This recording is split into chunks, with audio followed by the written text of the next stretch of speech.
ओम कृष्णाय वासुदेवाय हरे परमात्मने हरे कृष्णा। आज की इस वीडियो में आप सुनेंगे इंदिरा एकादशी की संपूर्ण व्रत कथा और 11 माता की कथा। कथा सुनने से पहले श्री हरि के भक्त कमेंट में जय श्री कृष्णा अवश्य लिखें। सुनिए इंदिरा एकादशी की व्रत कथा। धर्मराज युधिष्ठिर कहने लगे कि हे भगवान, मैंने भाद्रपद शुक्ल एकादशी अर्थात पार्श्व एकादशी का सविस्तार वर्णन सुना। अब आप कृपा करके मुझे आश्विन माह के कृष्ण पक्ष की एकादशी के विषय में भी बतलाइए। इस एकादशी का क्या नाम है तथा इसके व्रत का क्या विधान है? इसका व्रत करने से किस फल की प्राप्ति होती है? भगवान श्री कृष्ण कहने लगे कि आश्विन कृष्ण एकादशी का नाम इंदिरा एकादशी है। ये एकादशी पापों को नष्ट करने वाली तथा पितरों को अधोगति से मुक्ति देने वाली होती है। हे राजन, ध्यानपूर्वक इसकी कथा सुनो। इसके सुनने मात्र से ही वाजपेयी यज्ञ का फल मिलता है। प्राचीन काल में सतयुग के समय में महिष्मती नाम की एक नगरी में इंद्रसेन नाम का एक प्रतापी राजा धर्मपूर्वक अपनी प्रजा का पालन करते हुए शासन करते थे। वो राजा पुत्र, पौत्र और धन आदि से संपन्न और भगवान विष्णु के परम भक्त थे। एक दिन जब राजा सुखपूर्वक अपनी सभा में बैठे थे तो आकाश मार्ग से महर्षि नारद उतरकर उसकी सभा में आए। राजा उन्हें देखते ही हाथ जोड़कर खड़े हो गए और विधि पूर्वक आसन व अर्घ्य दिया। सुख से बैठकर महर्षि नारद मुनि ने राजा से पूछा कि हे राजन, आपके सातों अंग कुशल पूर्वक तो हैं? तुम्हारी बुद्धि धर्म में और तुम्हारा मन विष्णु भक्ति में तो रहता है? देवर्षि नारद की ऐसी बातें सुनकर राजा ने कहा, हे महर्षि, आपकी कृपा से मेरे राज्य में सब कुशल है तथा मेरे यहाँ यज्ञ कर्मादि सुकृत हो रहे हैं। आप कृपा करके अपने आगमन का कारण कहिए। तब ऋषि कहने लगे कि हे राजन, आप आश्चर्य देने वाले मेरे वचनों को सुनो। मैं एक समय ब्रह्मलोक से यमलोक को गया। वहां श्रद्धा पूर्वक यमराज से पूजित होकर मैंने धर्मशील और सत्यवान धर्मराज की प्रशंसा की। उसी यमराज की सभा में महान ज्ञानी और धर्मात्मा तुम्हारे पिता को एकादशी का व्रत भंग होने के कारण देखा। उन्होंने संदेश दिया सो मैं तुम्हें कहता हूँ। उन्होंने कहा कि पूर्व जन्म में कोई विघ्न हो जाने के कारण मैं यमराज के निकट रह रहा हूँ। सो हे पुत्र, यदि तुम आश्विन कृष्ण पक्ष इंदिरा एकादशी का व्रत मेरे निमित्त करो तो मुझे स्वर्ग की प्राप्ति हो सकती है। इतना सुनकर राजा कहने लगा कि हे महर्षि, आप इस व्रत की विधि मुझसे कहिए। नारद जी कहने लगे, आश्विन माह की कृष्ण पक्ष की दशमी के दिन प्रातःकाल श्रद्धा पूर्वक स्नान आदि से निवृत्त होकर पुनः दोपहर को नदी आदि में जाकर स्नान करें। फिर श्रद्धा पूर्वक पितरों का श्राद्ध करें और एक बार भोजन करें। प्रातःकाल होने पर एकादशी के दिन दातून आदि करके स्नान करें। फिर व्रत के नियमों को भक्ति पूर्वक ग्रहण करते हुए प्रतिज्ञा करें कि मैं आज संपूर्ण भोगों को त्याग कर निराहार एकादशी का व्रत करूंगा। हे अच्युत, हे पुंडरीकाक्ष, मैं आपकी शरण में हूँ, आप मेरी रक्षा कीजिए। इस प्रकार नियम पूर्वक शालिग्राम जी की मूर्ति के आगे विधि पूर्वक श्राद्ध करके योग्य ब्राह्मणों को फलाहार का भोजन कराएं और दक्षिणा दें। पितरों के श्राद्ध से जो बच जाए उसको सूंघ कर गौ को दें तथा धूप, दीप, गंध, पुष्प, नैवेद्य आदि सब सामग्री से ऋषिकेश भगवान का पूजन करें। रात में भगवान के निकट जागरण करें। इसके पश्चात द्वादशी के दिन प्रातःकाल होने पर भगवान का पूजन करके ब्राह्मणों को भोजन कराएं। भाई, बंधु, स्त्री और पुत्र सहित आप भी मौन होकर भोजन करें। नारद जी कहने लगे कि हे राजन, इस विधि से यदि तुम आलस्य रहित होकर इस एकादशी का व्रत करोगे तो तुम्हारे पिता अवश्य ही स्वर्गलोक को जाएंगे। इतना कहकर नारद जी अंतर्ध्यान हो गए। नारद जी के कथनानुसार राजा द्वारा अपने बंधु बांधवों सहित व्रत करने से आकाश से पुष्प वर्षा हुई और उस राजा के पिता गरुड़ पर चढ़कर विष्णु लोक को गए।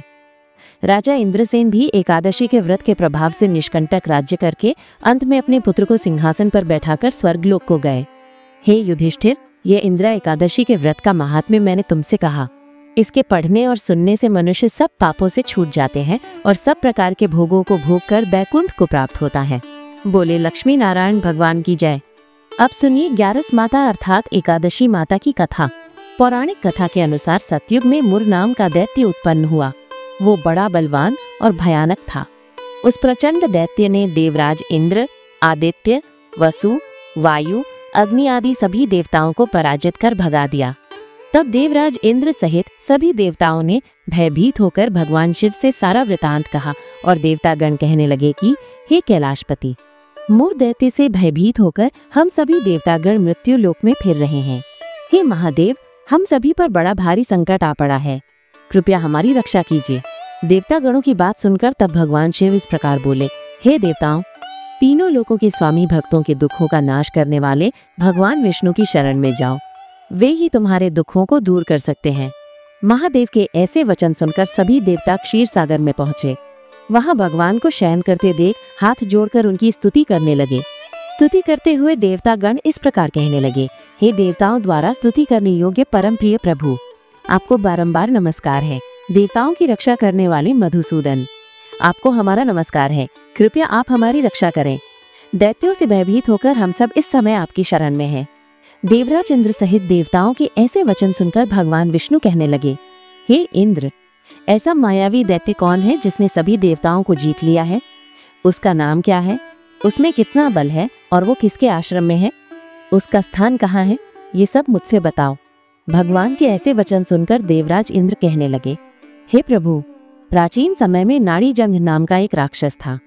उसे महापराक्रमी और लोक विख्यात मुर नाम का एक पुत्र हुआ। उसकी चंद्रावती नाम की नगरी है। उसी ने सब देवता गणों को स्वर्ग से निकालकर इस समय वहां अपना आधिपत्य जमा लिया है।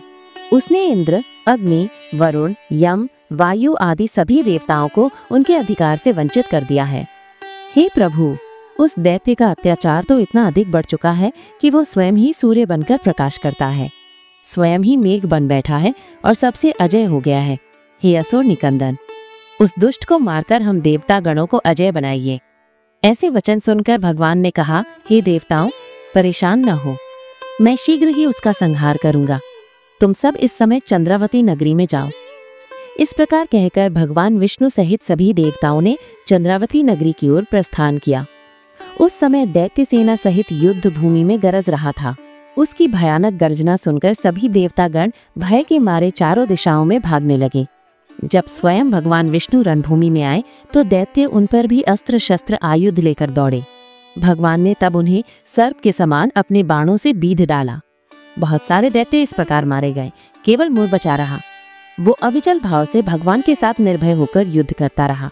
भगवान जो भी तीक्ष्ण बाण उसे मारने के लिए चलाते, उसके लिए वो पुष्प बाण सिद्ध हो जाते। यहाँ तक कि भगवान से युद्ध करते समय उसका सारा शरीर छिन्न भिन्न हो गया, किंतु वो लगातार युद्ध करता रहा और फिर दोनों के बीच मल्ल युद्ध भी हुआ। 10,000 वर्षों तक इस प्रकार कहा जाता है कि उनका युद्ध चलता रहा, किंतु मुर नहीं हारा और ना ही थका। मुर से कई वर्षों तक लगातार युद्ध करने और युद्ध में थककर और साथ ही अपनी माया रचाने के लिए भगवान विष्णु बद्रिका आश्रम चले गए। वहां हेमवती नाम की सुंदर गुफा थी। उसमें विश्राम करने के लिए भगवान उसके अंदर प्रवेश कर गए। वो गुफा 12 योजन लंबी थी और उसका केवल एक ही द्वार था। विष्णु भगवान वहां योग निद्रा की गोद में सो गए। देखते ही देखते मुर भी उनके पीछे पीछे आ गया और भगवान को सोया हुआ देखकर उन्हें मारने के लिए तैयार हुआ। तभी भगवान के शरीर से उज्जवल कांतिमय रूप वाली देवी प्रकट हुई। देवी ने जब अपने सामने मुर नाम के दैत्य को युद्ध करने के लिए तत्पर देखा तो उसे युद्ध करने के लिए ललकारा। तब देवी ने मुर दैत्य से युद्ध किया और उसे तत्काल मौत के घाट उतार दिया। उधर जब भगवान विष्णु योग निद्रा की गोद से उठे तो उन्हें सारी बातें ज्ञात हुई। सब बातों को जानकर भगवान विष्णु देवी से कहने लगे कि देवी, आपका जन्म एकादशी के दिन हुआ है, अतः आप ग्यारस माता के नाम से पूजित होंगी और आपके भक्त भी वही होंगे जो मेरे भक्त हैं। ग्यारस के दिन अर्थात एकादशी के दिन जो भी भक्त सच्चे मन से मेरी पूजा करने के साथ साथ तुम्हारी भी पूजा करेगा, उसके घर में कभी अकाल मृत्यु नहीं होगी और हर आने वाले संकट से भी परिवारजनों की रक्षा हो सकेगी। ऐसा कहकर भगवान विष्णु अंतर ध्यान हो गए। बोले एकादशी माता की जय, श्री हरि विष्णु की जय। उम्मीद है ये वीडियो आपको पसंद आई होगी। अगर कथा अच्छी लगी हो तो हमारे चैनल को सब्सक्राइब कर वीडियो को लाइक और शेयर कर हमको सपोर्ट करें।